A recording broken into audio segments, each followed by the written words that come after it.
Hello viewers, hello listeners, hello everyone.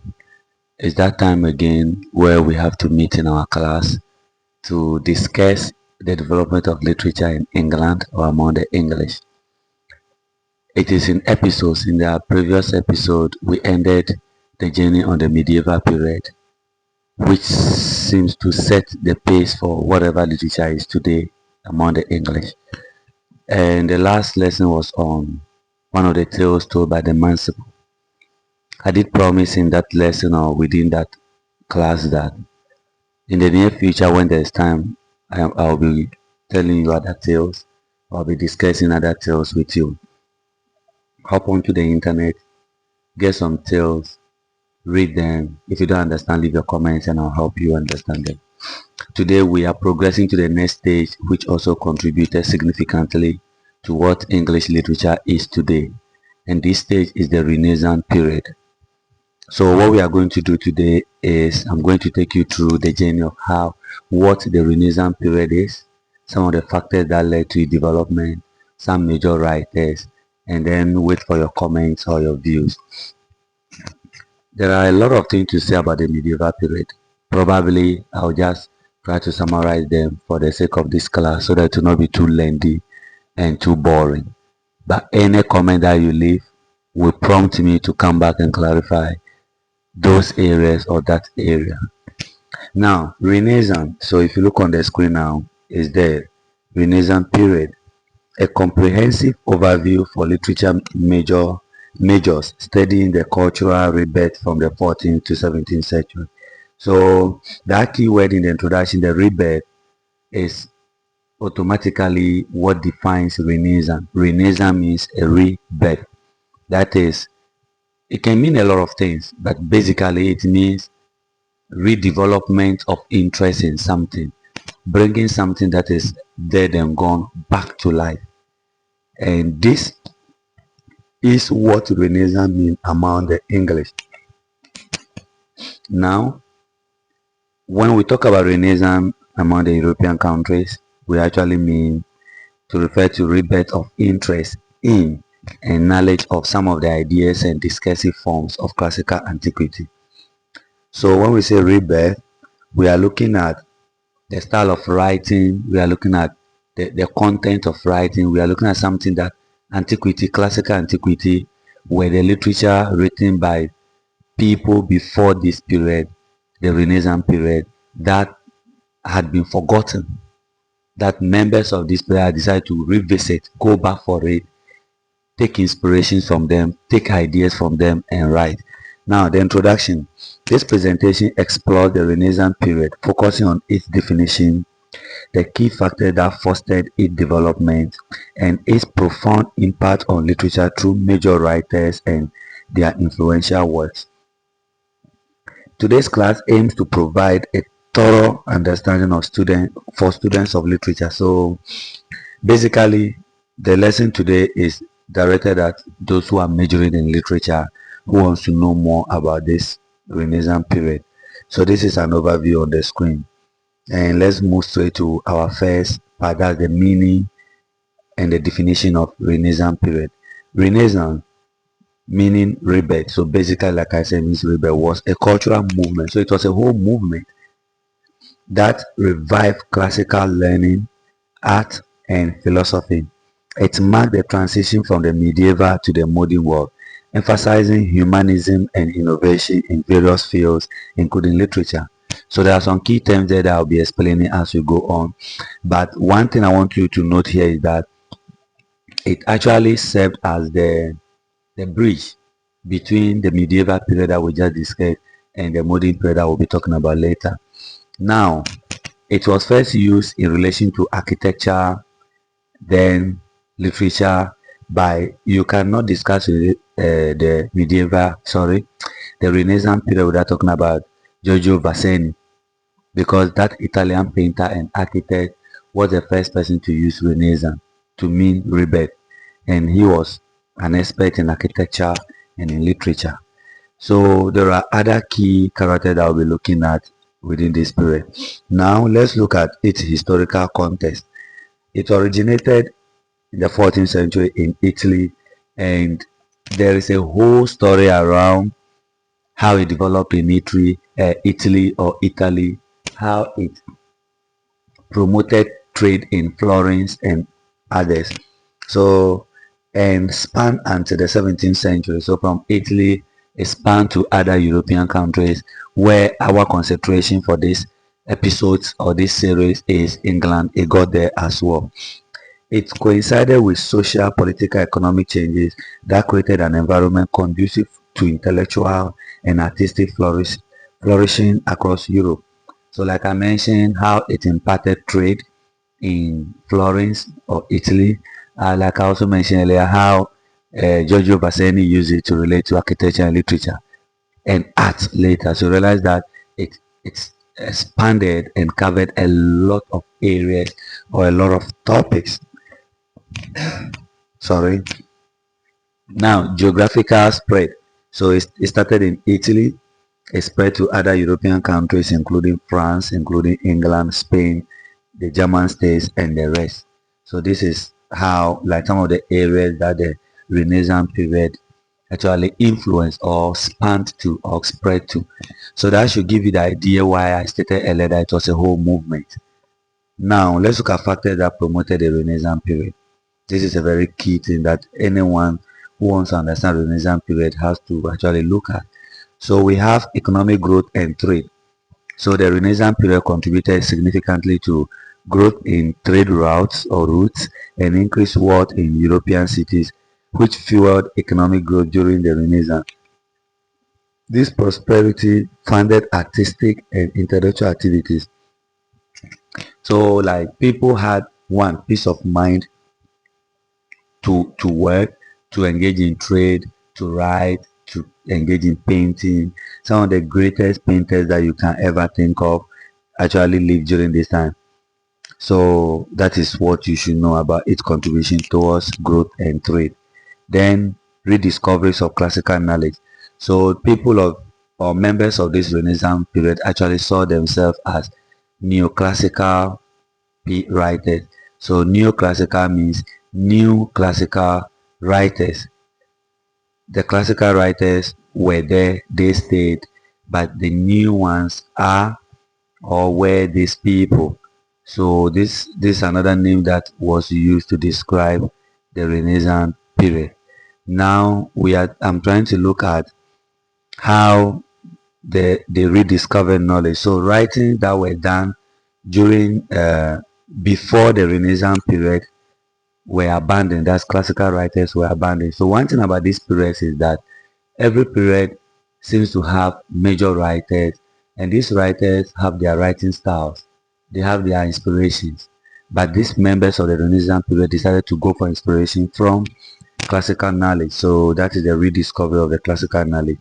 Then we have influence of the printing press. So there were discoveries and inventions. And when one talk about some of these discoveries, you cannot talk about the discoveries without talking about the discoveries of the New World, which some people call America or whatever it is.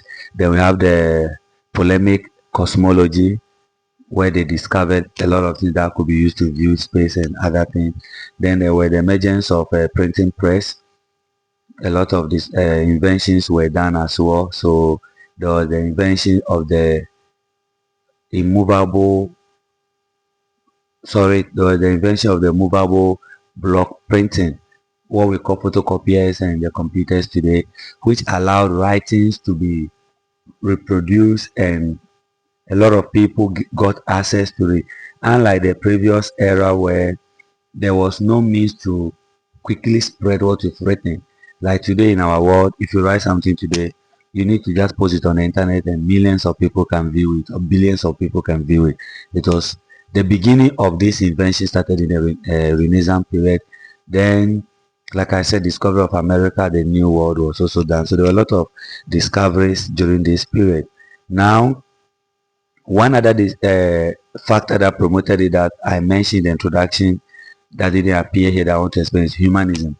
So before Renaissance period, there was so much attention on the church, on God, and on deities as being the ultimate powers, as being the people or the spirits that controls everything. So it's either you are fortunate to be gifted by the gods or you are unfortunate to be gifted by them, which we still believe today, or some people, some of us still believe in today.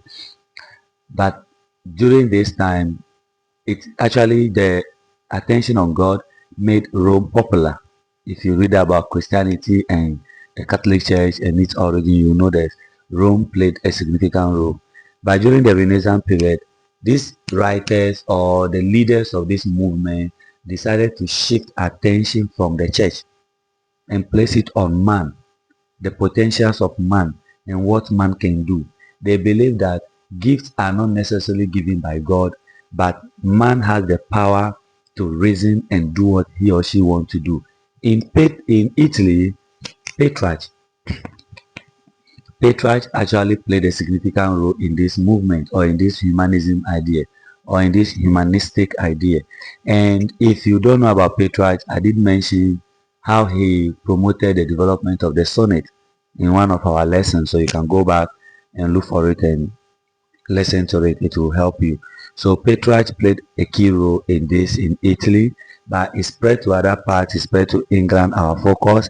And we have someone like Desiderius Erasmus, who first came to Oxford and then later to Cambridge University, and he also promoted it a lot.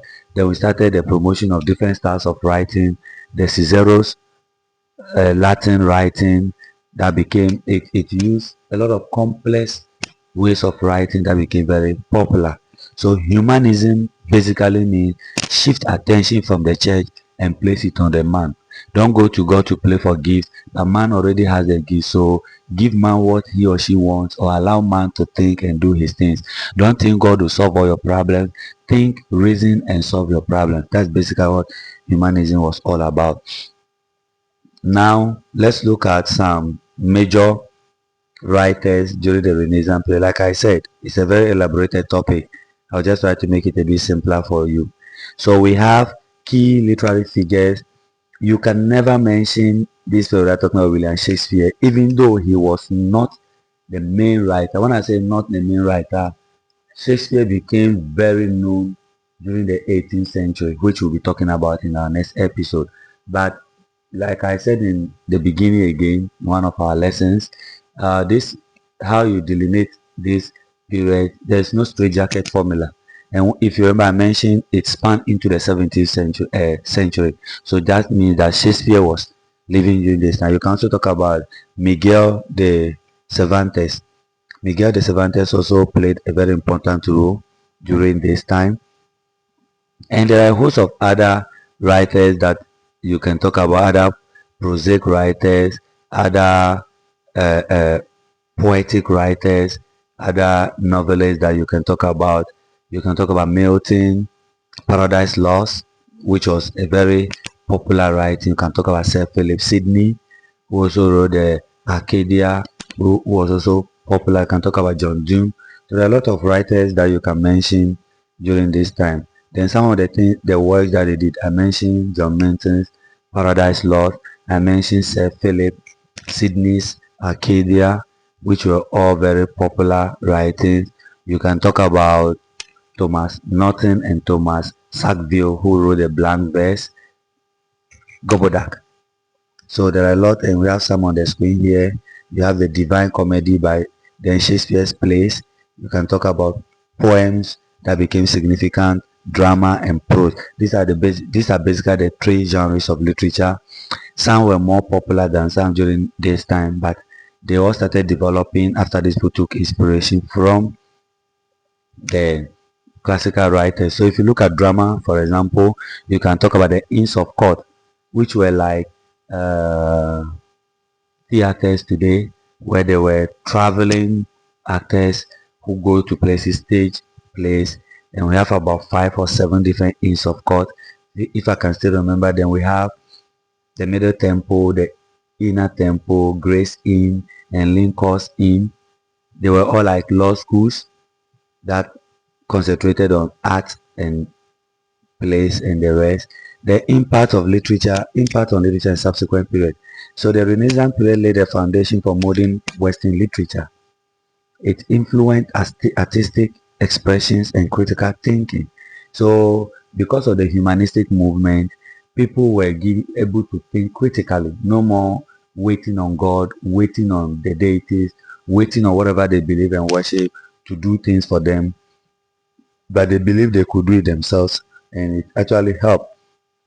Now, as a conclusion to our class today, one thing that you can never forget is that the Renaissance period served as a very good foundation for the modern period that we have today. It contributed significantly to critical thinking, and we all know that if you don't think critically, literature is non-existent. You cannot write, you cannot engage in literature.